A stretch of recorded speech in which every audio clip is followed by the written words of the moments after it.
여러분, 예레미야 선지자는 남유다 16번째 왕인 요시야 13년부터 남유다가 멸망할 때까지 40여 년간을 활동을 했던 선지자인 것을 우리가 너무나 잘 알고 있습니다. 그런데 예레미야가 활동하던 시기는 국가적으로 굉장히 암울한 시대였습니다. 여러분, 우리가 아는 것처럼 요시야 왕이 8살의 왕이 됐어요. 그리고 31년을 통치했는데 요시야 왕이 죽은 다음에 16대 왕인데 남유다는 20대 왕까지 마지막이 시드기야예요. 그런데 그 중간에 적어도 5왕이 하나도 바른 왕이 없었어요. 하나님의 말씀대로 사는 왕이 없었다는 거예요. 그렇다면 예레미야가 활동하던 시기의 왕들이 하나님의 말씀대로 순종하지 않는 왕들이라면 여러분, 그 선지자는 어려울 수밖에 없는 거예요. 예레미야가 선언하고 선포하는 것들이 당시의 악한 왕들로 인해서 얼마나 힘들었는가를 우리는 추측할 수 있는 것입니다. 왕들이 말씀대로 살지 않아요. 하나님의 말씀대로 살지 않는 왕들이에요. 그들에게 하나님의 말씀을 예언하고 선포하는 것은 너무너무 어려운 일이기 때문에 그렇습니다. 그래서 여러분, 우리가 예레미야를 눈물의 선지자라고 별명을 지어주고 있습니다. 시대는 악한 왕이에요. 자기가 활동하던 시대의 왕들이 하나님의 말씀대로 살지 않아요. 그런 가운데도 그들에게 하나님의 뜻을 전해야 되고 하나님의 말씀을 전해야 되는 예레미야가 그냥 말로 전할 수가 없는 거예요. 그는 눈물로 하나님의 말씀을 전했던 것입니다. 그래서 예레미야는 눈물의 선지자다, 그렇게 이야기하고 있는 것입니다. 예레미야가 활동했던 그 시대는요, 옳은 것을 옳다고 하지 않는 시대예요. 하나님의 정의가 바로 서 있지 않는 시대인 것입니다.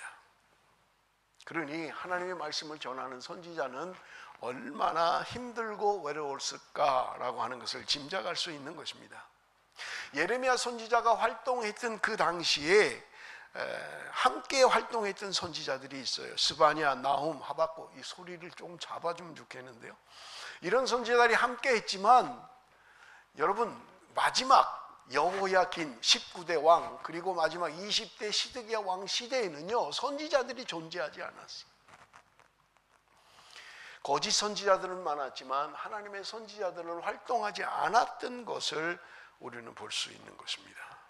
그래서 하나님께서도 선지자들의 말을 듣지 말라라고 이야기했던 것을 우리가 볼 수 있습니다.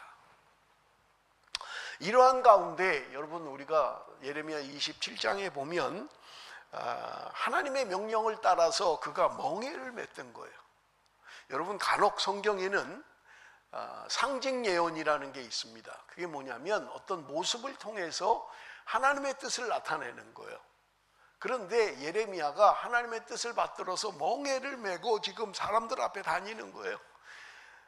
바벨론 왕을 통해서 이스라엘은 이렇게 멍에를 맬 수밖에 없는 그런 삶을 살 수밖에 없다는 것을 예언했던 것입니다.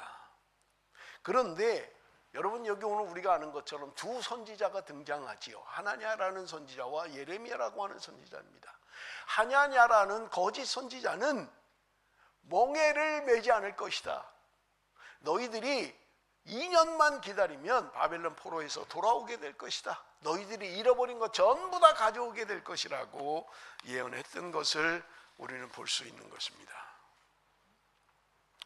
여러분, 하냐냐가 사람들이 보는 앞에서 지금 예레미야에게 이야기하는 거예요. 2절 말씀을 한번 보십시다. 2절. 만군의 여호와 이스라엘의 하나님이 이같이 일러 말씀하시기를 내가 바벨론의 왕의 멍에를 꺾었느니라. 내가 바벨론의 왕의 멍에를 꺾었다는 거예요.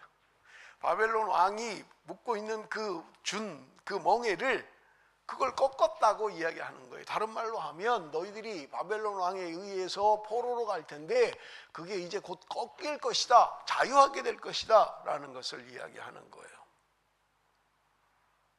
4절 말씀을 보십시다. 내가 또 유다의 왕 여호야김의 아들 여고니야와 바벨론으로 간 유다 모든 포로를 다시 이곳으로 돌아오게 하리니 이는 내가 바벨론의 왕의 멍에를 꺾을 것입니다. 여호와의 말씀이니라 하니라. 하냐냐가 하나님이 자기에게 주셨다는 거예요. 하나님이 말씀하셨다는 거예요. 2년만 지나면 바벨론 왕의 멍에를 꺾고 자유가 올 것이다 라는 것을 이야기하고 있는 것을 우리는 볼 수 있습니다. 그런데 여러분, 오늘 본문에 보면 예레미야는 알고 있잖아요. 하냐냐의 예언이 거짓인 것을 알고 있잖아요.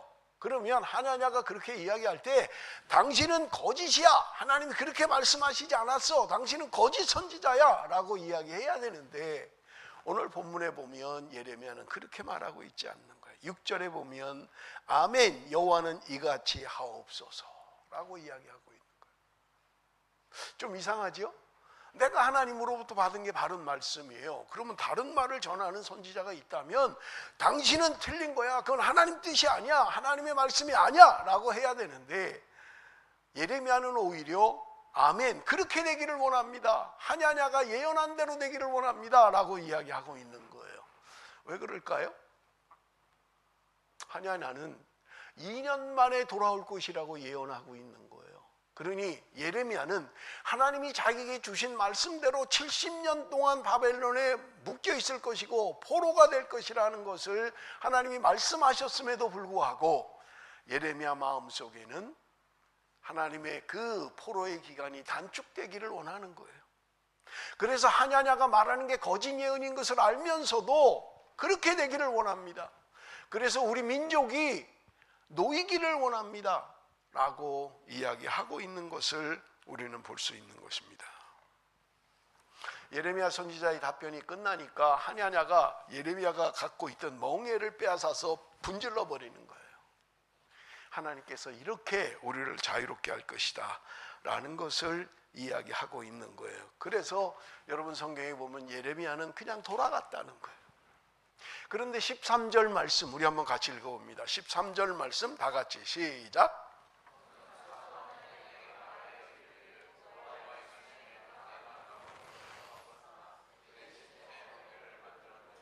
돌아가는 예레미야에게 하나님이 말씀하시는 거예요.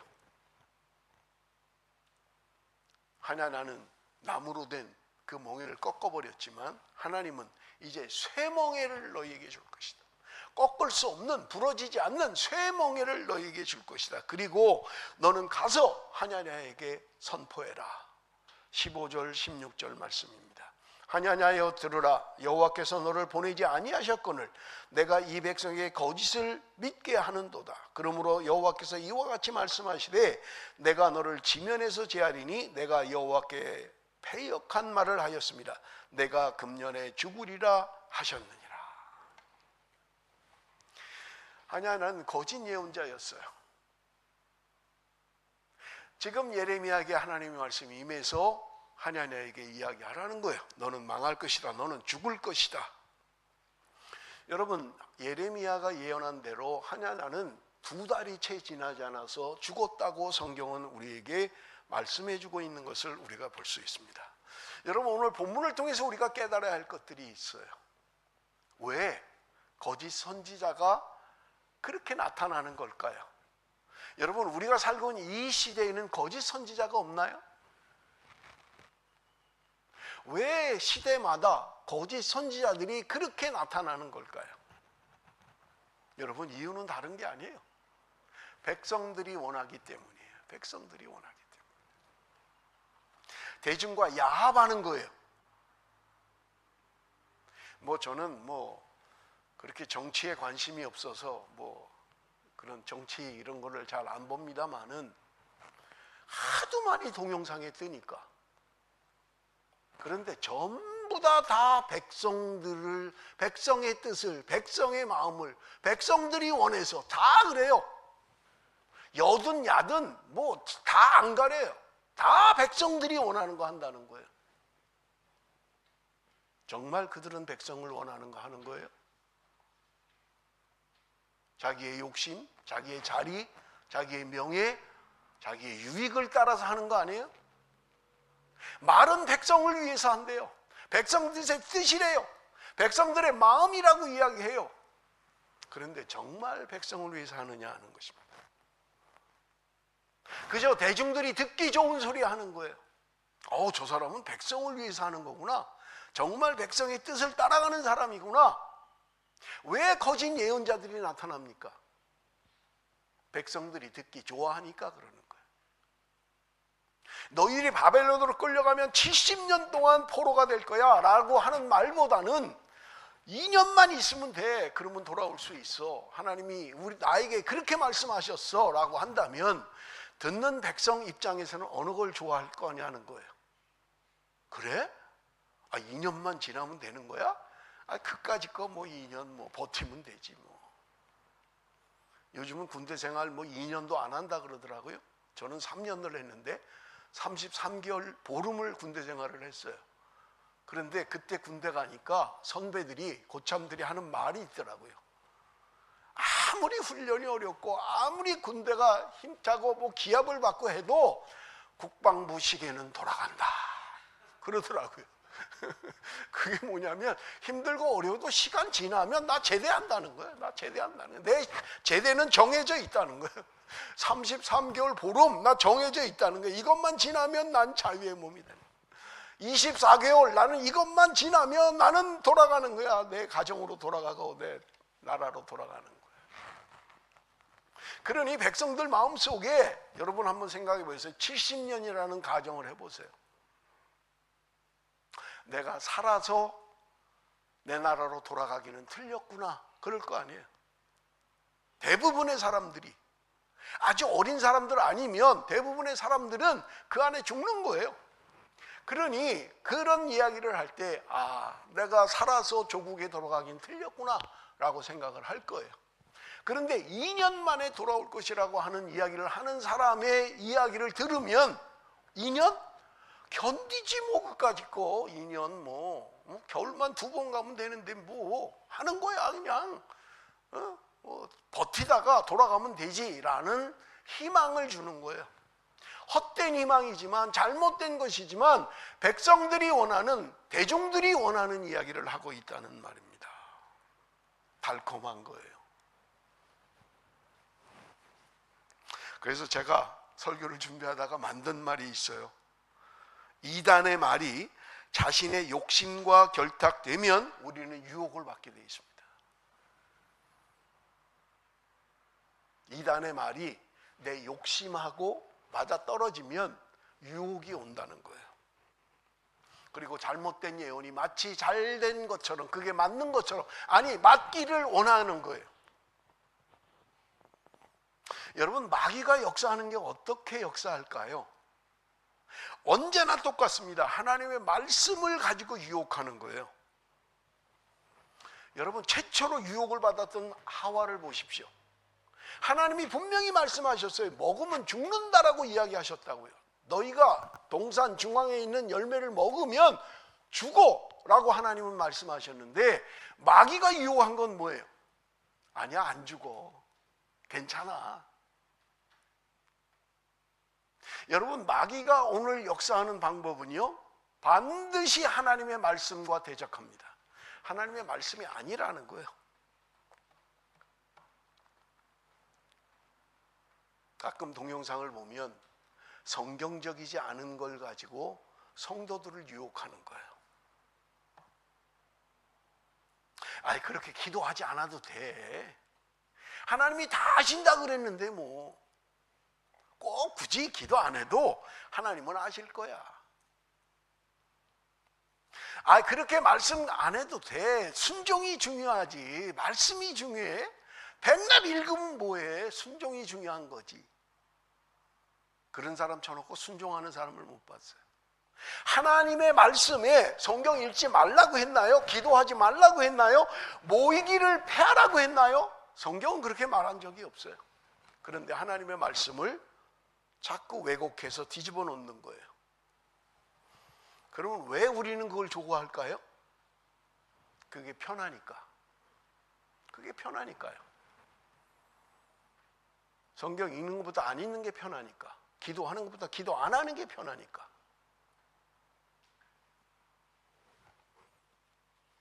열심히 신앙생활하지 않는 것을 자기 합리화를 하는 거예요. 여러분 열왕기하 22장에 보면 재미있는 사건이 기록되어 있습니다. 남유다의 네 번째 왕인 여호사밧과 북이스라엘의 일곱 번째 왕인 아합이 사돈을 맺습니다. 아합의 딸과 여호사밧의 아들이 정략적으로 결혼을 해요. 뭐 우리나라에 그런 역사가 많이 있잖아요. 뭐 중국의 왕자와 한국의 공주가 결혼한다든지, 한국의 왕자와 중국의 공주가 결혼한다든지, 정략적인 정치적인 결합이죠. 저는 말씀을 읽으면서 여호사밧이 왜 그랬는지를 이해가 안 돼요. 그렇게 하나님 말씀대로 살았던 여호사밧이 왜 이런 선택을 했는지 잘 이해가 되지 않아요. 물론 이해가 되는 그거예요. 아, 정치적으로, 정략적으로. 그럼 하나님이 그렇게 하셨냐는 거예요. 오늘 우리에게 정치적으로, 정략적으로 살도록 하셨냐는 거예요. 하나님을 의지하고 하나님을 믿고 수많은 성경의 전쟁이 병력으로 이긴 적이 없잖아요. 하나님을 의지하고 하나님을 믿고 나가면 승리케 하셨잖아요. 그런데 왜 여호사밧이 여기서 그렇게 했는지 저는 이해가 되지 않아요. 자, 두 나라가 사돈지간을 맺었어요. 그런데 이웃 나라인 아람이라고 하는 나라는 대국이에요. 여러분, 지금의 시리아가 아람이에요. 대국입니다. 지금 북이스라엘과 경계를 하고 있는 거예요. 그 나라와 지금 전쟁이 일어나는 거예요. 그러니까 아합이 사돈인 여호사밧에게 요청합니다. 그러지 말고 우리 두 나라가 합쳐서 지금 저 아람이라고 하는 나라를 공격하자. 그래서 우리 잃어버린 길르앗 라못을 찾아오자 라고 요청을 합니다. 여호사밧이 딱 거절하면 좋겠는데 이 사돈이 요청을 하니까 어쩔 수 없이 끌려가는 거예요. 그런데도 믿음의 사람이니까 그러면 우리가 하나님께 좀 물어보자. 이 전쟁이 바른 건지 승리할 수 있는 건지 하나님께 묻고 전쟁에 나가자. 그러니까 아합이 북이스라엘에 있는 400명의 선지자들을 모았던 거예요. 그들에게 묻습니다. 이 전쟁에 나가면 이길 거냐? 질 거냐? 하나님이 원하는 게 뭐냐? 그러니까 400명이 한 마음으로 하는 말이 전쟁에 나가면 승리할 것입니다. 그러니까 나가십시오. 왕이여 전쟁에 나가면 됩니다. 라고 했던 거예요. 여러분, 400명의 선지자가 다 맞다고 하는 거예요. 그러면 여호사밧이 아, 그래, 우리 전쟁에 나가자 이렇게 했어야 되는데 웬 마음인지, 선지자 딴 사람 없습니까? 이게 답니까? 그러니까 아합이 하는 말이, 한 명 선지자가 있긴 한데 그 선지자는 나에게 좋은 것을 말하는 사람이 아닙니다. 미가야라는 선지자가 나한테 늘 안 좋은 소리만 합니다. 그런데 여호사밧이 요청합니다. 그 선지자를 불러오십시오. 그래서 미가야라고 하는 선지자가 두 왕 앞에 섰다는 거예요. 그런데 이 미가야가 하는 말이 왕상 22장 19절에서 23절 우리 한번 봅니다. 미가야가 이르되 그런즉 왕은 여호와의 말씀을 들으소서. 내가 보니 여호와께서 그의 보좌에 앉으셨고 하늘의 만군이 그의 보좌 좌우편에 모시고 서 있는데 여호와께서 말씀하시기를 누가 아합을 꾀어 그를 길르앗 라못에 올라가서 죽게 할까 하시니 하나는 이렇게 하겠다 하고 또 하나는 저렇게 하겠다 하였는데 한 영이 나와 여호와 앞에 서서 말하되 내가 그를 꾀겠나이다. 여호와께서 그에게 이르시되 어떻게 하겠느냐? 이르되 내가 나가서 거짓말하는 영이 되어 그의 모든 선지자들의 입에 있겠나이다. 여호와께서 이르시되 너는 꾀겠고 또 이루리라. 나가서 그리하라 하셨은즉 이제 여호와께서 거짓말하는 영을 왕의 이 모든 선지자 입에 넣으셨고 또 여호와께서 왕에 대하여 화를 말씀하셨나이다. 지금 미가야가 하는 말은 하늘에 회의가 열렸다는 거예요. 누가 저 아합 왕을 꼬셔서 전쟁에 내보내서 죽게 할 거냐? 그러니까 한 영은 이렇게 하겠습니다. 또 다른 영은 저렇게 하겠습니다 하는데 한 영이 내가 그를 꾀겠습니다. 하나님 어떻게 할 건데? 그러니까 하는 말이 내가 거짓말하는 영이 되어서 그 선지자들 속에 들어가겠습니다. 그러면 그들은 넘어갈 것입니다. 라고 했던 거예요. 하나님이 그렇게 해라. 그래서 지금 400명의 선지자들 속에 악한 영이 들어갔다는 거예요. 여러분 기억하십시오. 숫자가 중요하지 않습니다. 숫자가 중요하지 않아요. 옳은 말을 다 한다 할지라도 한 명이 중요할 수 있다는 거예요. 거짓말하는 영이 얼마든지 활동할 수 있다는 거예요. 그렇다면 여러분, 오늘 내 주변에 거짓의 영이 들어가서 거짓을 예언하는 사람은 없느냐 하는 거예요. 자, 문제는요, 성도는 어떻게 분별할 거냐는 거예요. 거짓의 영인지 하나님의 영인지를 어떻게 구분할 거냐라고 하는 것입니다. 우리 성경을 한번 봅니다. 요한일서 4장 1절 다 같이 읽습니다. 요한일서 4장 1절 다 같이 시작.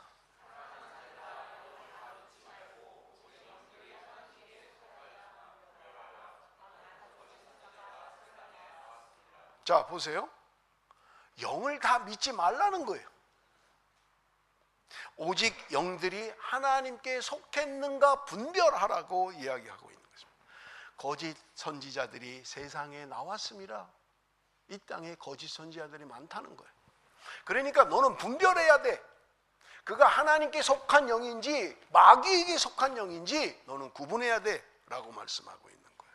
자, 어떻게 구분하시겠어요? 어떻게 분별하시겠냐고요? 기도만 하면 답이 나오나요? 어떻게 분별하시겠냐고요? 제가 가르쳐 드릴 겁니다. 어떻게 분별하는지. 요한일서 4장 2절 3절 우리 한번 다시 읽어봅니다. 요한일서 4장 2절 3절 다 같이 시작.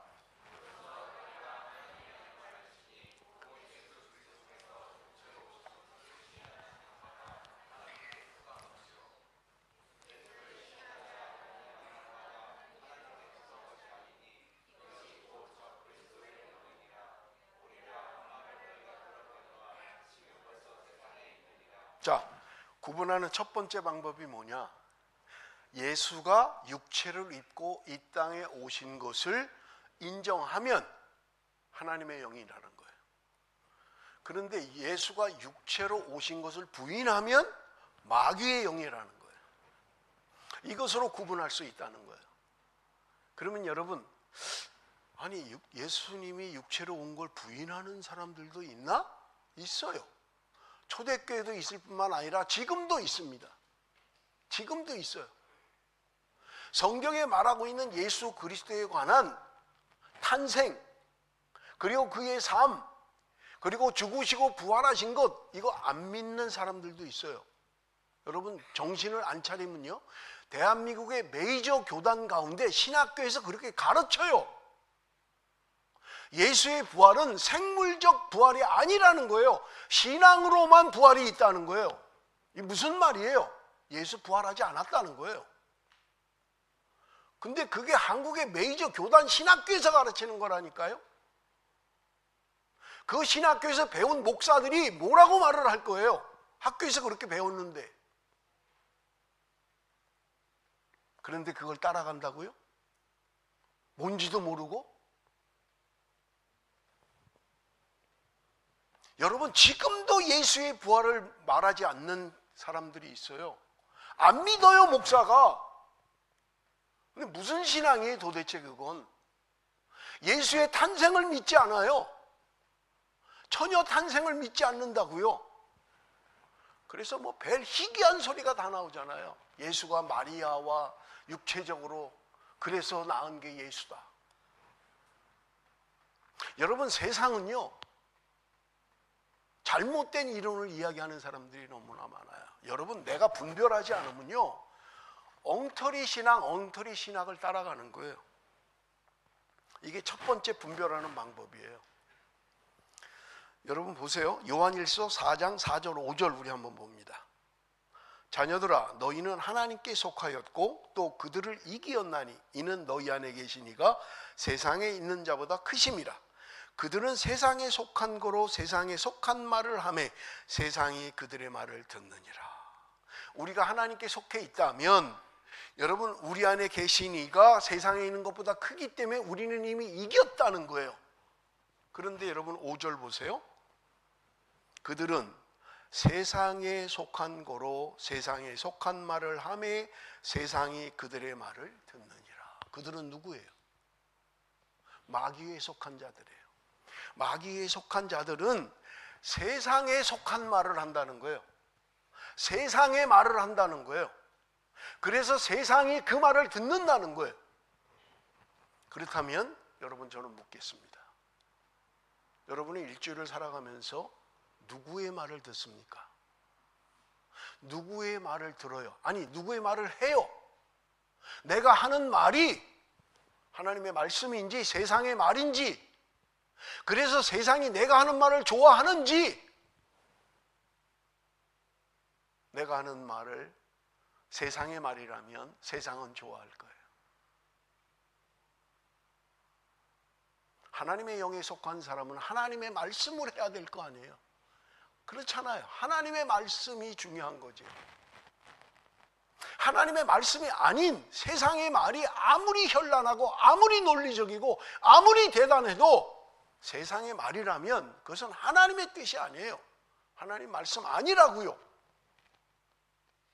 근데 나는 1년 365일 세상의 말만 듣고 세상에 속한 말을 하고, 그래서 세상에 속한 사람들이 나를 좋아한다면 여러분, 어떻게 그게 하나님의 말씀이라는 거예요?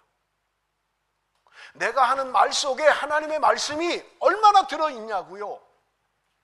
세상의 말은 귀를 기울이면서 하나님의 말씀엔 귀를 기울이지 않는 거예요. 제가 언젠가도 한번 이야기했습니다마는 시드니에 무슨 교육자 세미나가 있어서 가는데 그 강사하고 저하고 비행시간이 똑같았어요. 시드니에 내리니까, 죄송합니다, 그냥 얘기할게요. 시드니 새순교회 안수 집사라는 분이 픽업을 왔어요. 차도 아주 고급 차더라고요. 가면서 묻지도 않는데 지가 하는 말이, 안수 집사라는 사람이, 목사님, 세상이 하라는 대로 다 하면 사업 못합니다.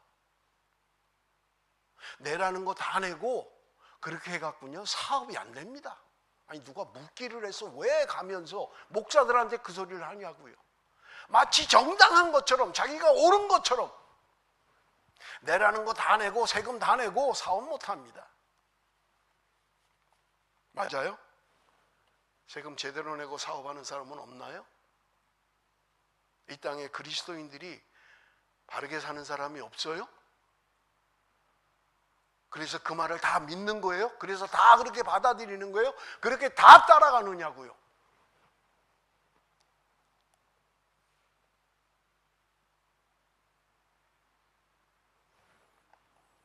누가 이사를 해서 이사 예배를 드리고 바베큐를 하는데 그 목사도 앉아있고 그거 다 얘기하는데, 뭐 제가 직접 들은 거니까 어느 집사가 그런 소리를 하는 거예요. 집을 살려면 방법이 있습니다. 그러니까 다 솔깃해갖고 어떻게 사는데, 은행에다가 돈을 뭐 만불이면 만불 가지고 넣었다가 뺐다가 넣었다가 뺐다가 몇 달만 하면 은행은 수입만 본다는 거예요. 아우, 이 사람이 한 달에 만불씩 버는구나. 그래서 거기에 대한 론을 내준다는 거예요.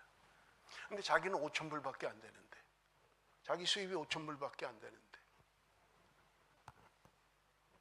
전부 다 그래요, 그런 방법이 있었네. 맞는 방법이에요?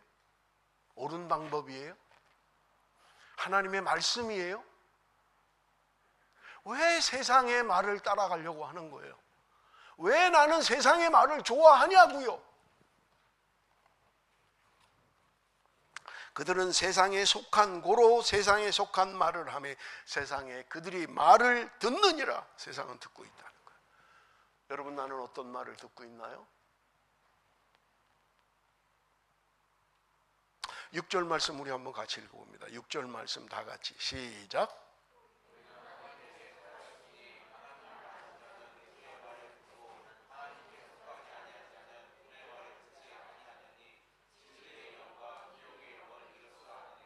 진리의 영과 미혹의 영을 구분하는 방법이 있다는 거예요. 그건 뭐냐? 우리가 하나님께 속한 백성들이라면 하나님의 사람의 말씀을 들어야 된다는 거예요. 그런데 듣지 않으면 하나님께 속하지 않았기 때문에 그 말을 듣지 않는다는 거예요.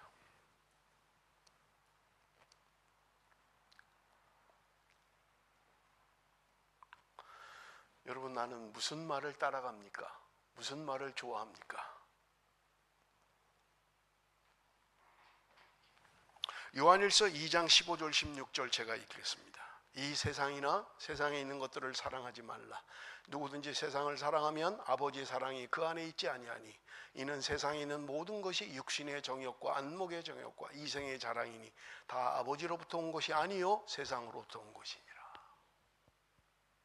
하나님의 말씀이 이 세상이나 이 세상에 속한 것들을 사랑하지 말라는 거예요. 여러분, 이 말씀을 들으면, 이 말씀을 읽으면 여러분 마음속에 어떤 마음이 생기세요? 거부하는 마음이 안 생겨요? 아이고, 그럼 뭐 믿는 사람은 다 절로 가야 되겠네, 산으로 들어가야 되겠네, 세상도 사랑하지 말고 세상에 있는 것도 사랑하지 말고 어떻게 살려는 거야? 우리의 부정적인 사고는요, 늘 말씀을 마귀가 뒤집어 놓는 거예요. 이 말씀을 여러분 아멘 하시나요? 이 세상이나 세상에 있는 것들을 사랑하지 말라라고 할 때 아멘 하실 수 있어요? 내가 그 세상 안에 있는데, 내가 그 세상을 좋아하는데, 내가 그 세상에 속한 말을 하는데, 내가 세상에 속한 말을 듣기를 좋아하는데 어떻게 아멘을 할 거예요? 그러니까 거부감이 생기는 거예요. 아주 합리적으로. 그렇게 사는 그리스도인이 있어? 한술 더 나가죠? 목사는 그렇게 사냐? 목사는 돈 없어도 산대? 아, 요새 황 목사 배가 좀 부른 모양이네? 우리의 부정적인 시각은요, 하나님의 말씀을 자꾸 뒤집어 놓는 거예요.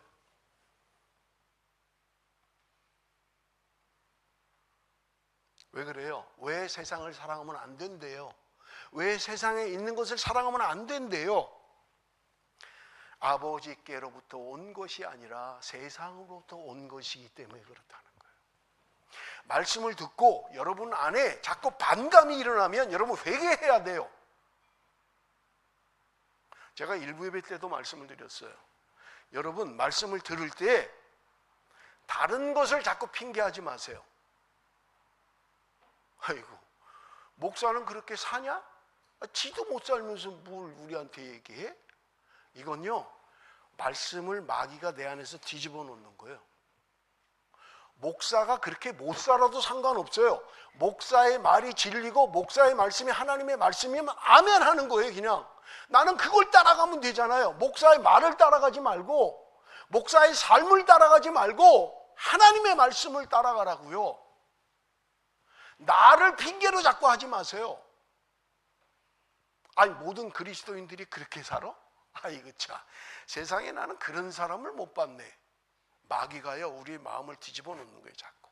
그래서 말씀을 말씀대로 믿지 못하게 하는 거예요. 그럼 나는 뭘 따라가는 거예요? 나는 무엇을 따라 살냐고요? 무슨 말을 하고 있고 무슨 말을 듣고 살아가냐고요? 이는 세상에 있는 모든 것이 육신의 정욕과 안목의 정욕과 이생의 자랑이니.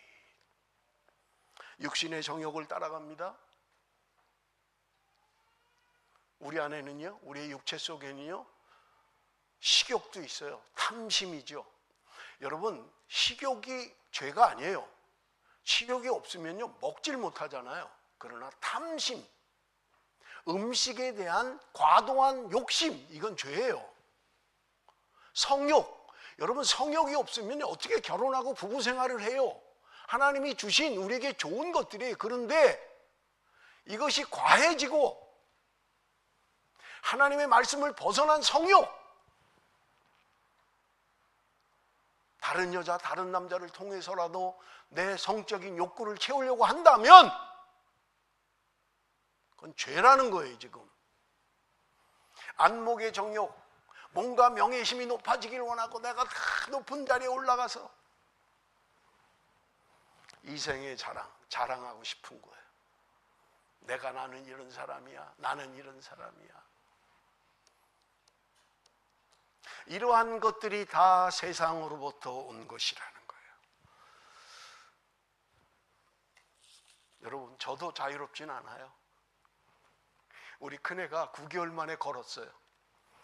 걷는다는 게 한 발 걸은 거예요, 한 발. 근데 자랑하는 게 우리 딸이 걸었다. 걷긴 뭘 걸어, 한 발 하고 자빠졌는데. 그거 한 발 이거 한 거 걸었다는 거예요. 우리 그러지 않아요? 우리 애를 키워보면, 우리 뭐 이제 어린 애들이 있으면 우리 딸이, 우리 아들이 걸었어. 다 걸어요. 못 걷는 사람이 있나요? 아니, 물론 조금 차이는 있겠죠. 9개월에 걷냐, 돌 지나서 걷냐. 제가 목회할 때 한 집사님이 걱정을 하는 거예요. 우리 아들이 말을 잘 못한다는 거예요. 지금 14개월이 됐는데 아직도 말을 못한다는 거예요.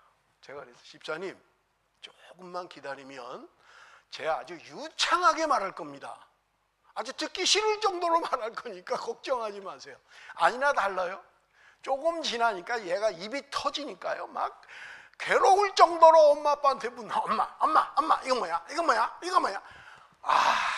그만 물어라, 그만. 뭘 그렇게 자랑하는 거예요? 내가 어떻고, 우리 딸이 어떻고, 우리 아들이 어떻고, 뭘 그렇게 자랑해요?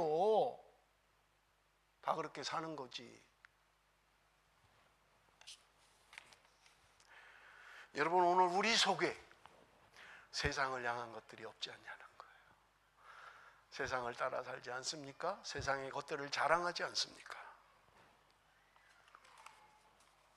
말씀을 맺겠습니다. 저는 뭐 가보지는 못했어요. 워싱턴 DC에 가면 한국 전쟁 참전 기념탑이 있대요. 사진으로 봤어요. 거기 뭐 동상들이 있더라고요. 한국전에 참여했던 그런 동상들이. 그런데 거기에 한 글귀가 하나 있는데 아주 우리에게 의미를 주는 그런 문장이에요. 그게 뭐예요? 우리 알죠? Freedom is not free. Freedom is not free 라는 글이에요. 자유는 공짜가 아닙니다. 74년 전에 대한민국에 전쟁이 터졌어요. 그때 미국에 있는 수많은 젊은이들이 한국 전쟁에 참여해서 수많은 사람이 죽었어요. 오늘 우리가 누리는 자유는 공짜가 아닙니다.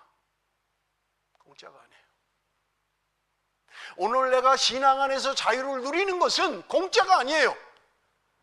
주님이 나의 죽음을 위해서, 나의 죄를 위해서 십자가에 달려 돌아가셨기 때문에 누리는 자유라는 거예요. 그렇다면 여러분, 나는 어떤 삶을 살아야만 합니까? 여전히 세상을 사랑하고 세상을 따라가는 삶이 아니라 주님이 기뻐하는 삶. 내가 어떻게 하면 주님을 기쁘시게 할까? 주님이 나에게 원하는 건 뭘까? 거룩한 열망을 가지고, 거룩한 소망을 가지고 주 앞에 살아야 되지 않겠느냐 하는 거예요. 주님은 오늘도 저와 여러분을 향해서 말씀하실 것입니다. 그만해라. 이제 그만 너 자신을 위해서 살지 말고, 이제 그만 세상 따라 살지 말고, 세상 부러워하지 말고 주님의 영광을 위해서 살아라. 요즘 철야 때 성령의 새롭게 하심에 대해서 계속 말씀하고 있습니다. 지난주에 성령의 새롭게 하신 기쁨에 대해서 은혜를 나눴어요. 이번 돌아오는 금요일은 감사에 대해서 나눌 것입니다. 여러분, 우리의 삶이 감사하는 삶을 살고 있나요? 아니면 뭔가 부족하다고 자꾸 생각하나요? 여러분, 우리의 삶이 높은 데를 바라보면 늘 불평이 있어요. 그런데 낮은 데를 바라보면 감사가 있고 기쁨이 있어요. 내가 지금 방 3칸짜리 내 가족이 살고 있어요. 자녀들에게 방 하나씩 주고 부부가 한 방을 써요. 그런데 높은 곳을 바라보면 손님이 오면 그래도 방이 하나 더 있어야 뭐 손님들 오면 자고 하면 좋을 것 같은데, 옆에 집사를 보니까 방 4개짜리 살고 있는 거예요. 그 옆에 보니까 방 5개짜리를 살고 있네? 그럼 어떻게 돼요? 불만이 생기는 거예요.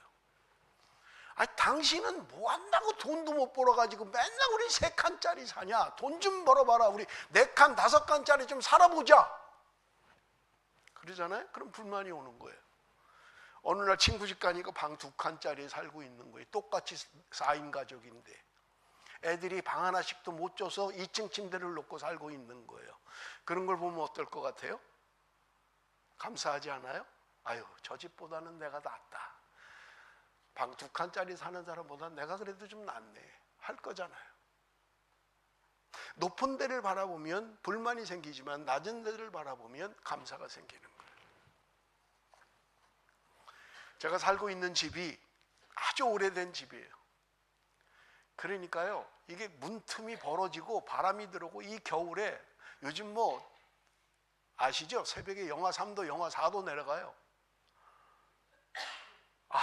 너무 추운 거예요. 히팅을 해도 추운 거예요, 집이.